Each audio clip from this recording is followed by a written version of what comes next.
Hello, and welcome to 2-Minute Talk Tips. I'm Bill Monroe, and this week's tip, make nose contact. Eye contact is very important when you speak, and pretty much any speaking coach will tell you that. You should try to make eye contact with as many people in your audience as you can for a few moments each. Of course, while you're doing this, you have to be careful not to stare too intensely at somebody or to just keep your eyes moving back and forth, left and right, and scanning the crowd like the front light on Kit from Knight Rider or a Cylon from classic Battlestar Galactica. But the thing is about eye contact is that it helps people feel acknowledged. When you make eye contact with somebody, it reinforces for them that you are all part of a live, shared experience.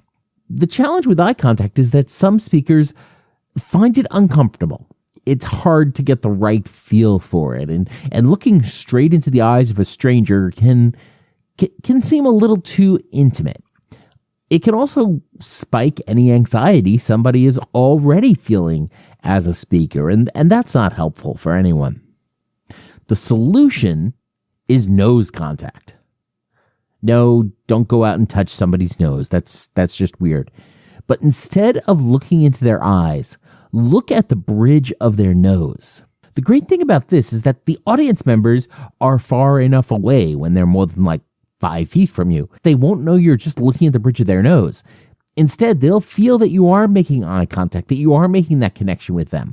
But you, as the speaker, won't feel the weight of them looking back into your eyes at you, since you won't be looking directly in their eyes. It will feel both more comfortable and less creepy at the same time, and that is the strangest win-win situation I've ever talked about. So next time you're talking to an audience, try going for some nose contact.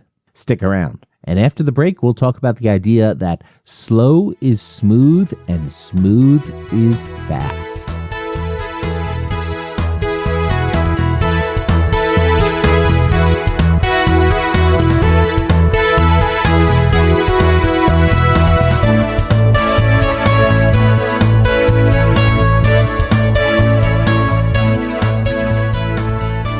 Welcome back.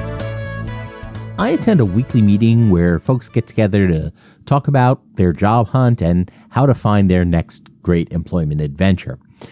And one of the folks in the meeting today talked about how he recently changed his approach. Previously, he was going out and just applying for jobs and then trying to find somebody in the company to try and get a more direct connection to the position.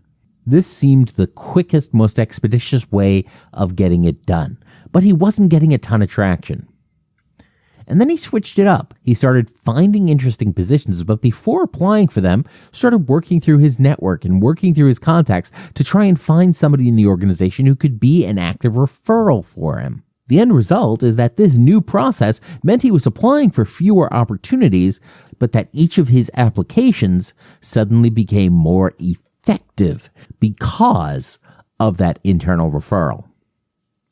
Taking the time and doing it right got better results. And ultimately, he's more likely to find employment faster by slowing down. Later in the day, I was getting caught up on some podcasts, and I was listening to an episode of the Cliff Ravenscraft Show. This is one of the ones that I regularly listen to. It used to be called the Podcast Answer Man. And Cliff puts out a pretty interesting podcast. It's not for everybody, especially those who might not want to hear him talk about his Christian faith. But there's a lot of good stuff in there. In this particular episode, number 520, he was talking about a conference he recently attended and how he remembered every person that he talked to at that conference. And he knows that when he encounters those people in the future, he will still remember them.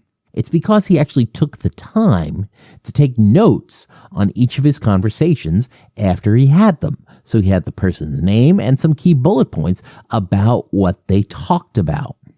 I'm going to play you a short segment from his show where he talks about the impact of that. For each of these people, I definitely wanted to go away and be by myself, write down their names, write down what I just heard, what I just learned, and do that for each human being that I met at this conference. And I can tell you right now, I feel better about that engagement with every single person. By the way, because I was doing this, I did not meet as many people as I normally would at events. I focused more time going deeper with a smaller number of people over the course of those 3 days than I normally would have.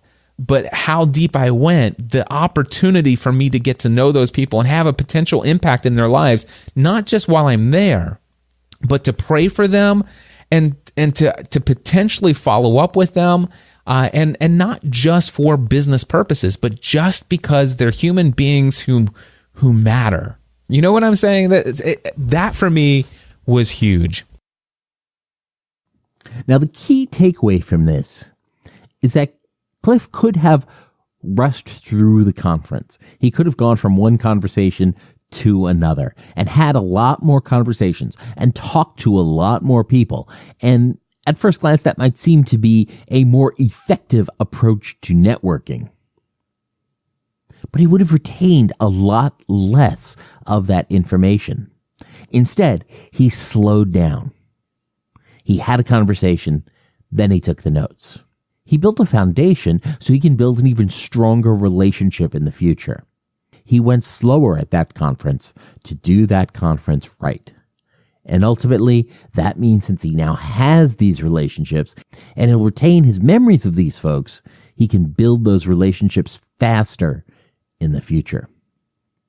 This idea of slow is smooth and smooth is fast is one that I first encountered a few years ago as I was reading an article in Wired. And they talked about how this is a mantra for some elements of the U.S. Special Forces. Now, I don't know how true that is, but the concept itself certainly resonates. Slow is smooth, smooth is fast. When it counts and you want to go fast, you first have to go slow to get it right. And as you slow down to get it right, then you're going to be able to go more smoothly and faster in the future because you're not backtracking, you're not taking those shortcuts, and you're learning the right way to do it. I really like this idea because when life gets really hectic or work gets really busy with stuff all over the place, the solution is not to try to move faster. It's not to type emails faster. It's not to sketch bullet points in PowerPoint faster. It's not to go to more and more meetings, to talk to even more people each and every day and do more and more projects. It's the time to slow down and focus on one thing at a time to get it right. It's not the time to cut corners because rushing leads to mistakes. And the more we hurry, the less likely we are to get the results we need. And the busier we are, the bigger a problem or a mistake can become. Because if we don't have the time to do it right in the first place, we certainly won't have the time to fix it and redo it later. Slow is smooth. And smooth is fast. I also see this come into play in my physical therapy. Now, of course, longtime listeners will know that I had a stroke in the summer of 2017, and I'm continuing to recover and relearn the use of my left arm and leg. I'm not going to spend too much time talking about this because I have an entire other podcast dedicated to this topic, and that's called The Strokecast at strokecast.com. But the idea that slow is smooth and smooth is fast is so important to my recovery. One of the things I'm trying to do right now is actually learn how to walk the right way. Because at the moment, I can rush and force myself into a very unwieldy gait. My leg sort of swings out wide, and I can get where I want to go. The problem is that this approach causes long-term pain and it burns a lot of extra energy, which ultimately does slow me down. Plus, it's teaching my brain bad habits.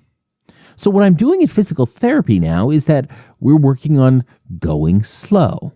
We're working on making the exact right motions with my leg so that I'm not putting extra strain on my hip, so that I'm not irritating other muscles and joints, so that I can make my gait, which is the way that I walk, smooth. Because once that's smooth, once my leg can make those right motions again, then I can ultimately walk faster. So in my physical therapy, what we're doing is we're slowing down. And my physical therapist is actually coaching me on just the right movements to make with my leg, how I should swing it, how I should bend it, what I should do with the knee, what I should do with the ankle. With all of those motions, I'm learning to do them slowly and smoothly so that I can learn them the right way and make sure that the right way gets locked into those new pathways in my brain. Because by learning to do them the right way, by going slowly so I can become more smooth with them, one day I'll be able to walk fast again. Because slow is smooth and smooth is fast. So let's go ahead and take a look at how this applies more specifically to speakers. A lot of times on this podcast and in other live scenarios, when I talk about public speaking, I talk about the prep work, things like brainstorming and outlining your content and then creating your slides and then reviewing and revising them and then going into rehearsal and practice and all of those other preliminary steps. The idea is that the success of your presentation is determined before you even start speaking. But, a lot of folks will roll their eyes at this and they'll want to skip it. They don't want to go through the whole process and get it right. They don't want to take the time to smooth things out. They just want to skip it to save time because it sounds like this process is lengthy and it is going to take a lot of time. And yes, it will take more time, but that time will pay dividends in the future. But of course, human nature being what it is as speakers, we often want to skip practice, or we try to wing it, or we just create our slides the night before the presentation. The problem is that when we rush through the process, we don't get our presentations right. In an effort to save time and just go fast, we forget the importance of getting it smooth first. The result is that our presentations are simply not as good. Our main points may be unclear, or our calls to action become less compelling. So now we've managed to save time on the front end, but our talk is less effective overall. We're less likely to achieve our goals, which means that the entire thing can become a complete waste of time. Another example of this is one that I've struggled with as a trainer at various times. There is often so much information that I want to teach and share with an audience that I would pack my presentation full of stuff, and all of it was just completely important, and I would go through the slides and material as quickly as possible so that I could simply cover it all in the time limits we had. And yes, I would cover all of the content. But the problem is, the audience isn't going to remember all of that, especially if it's a ton of new information for them. The real solution for effective teaching in that case is to slow down and share less information. See, when I do that, when I slow down and put less stuff in there, it means that the audience has a chance to actually synthesize and retain the information that I've shared in that session. Almost ironically, by teaching less, my audience can learn more. When it comes to speaking, if the ultimate goal is to persuade or teach the audience, take the time to do it right. Slow it down. And I'm not talking about your rate of speech. I'm talking about the entire process. Take the time. Go slow. Do the outline. Work your content. Revise it. Practice it. Rehearse it. Pack less stuff in there, and you'll have a much smoother presentation. Slow it down, because slow is smooth, and smooth is fast. And that's how we get the results that we want. So that's it for this week. How can you apply the idea that slow is smooth and smooth is fast to your own life or speaking? Go ahead and let us know in the comments for episode 54 at 2minutetalktips.com. Have you subscribed to 2 Minute Talk Tips? Go ahead and subscribe in your favorite podcast app so you never miss an episode. Next time that you struggle with eye contact in a presentation, give nose contact a try instead. And as always, don't get best. Get better.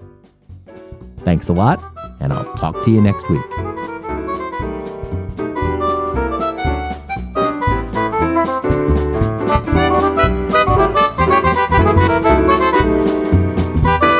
Two-Minute Talk Tips is a proud production of the Currently Speaking Podcast Network.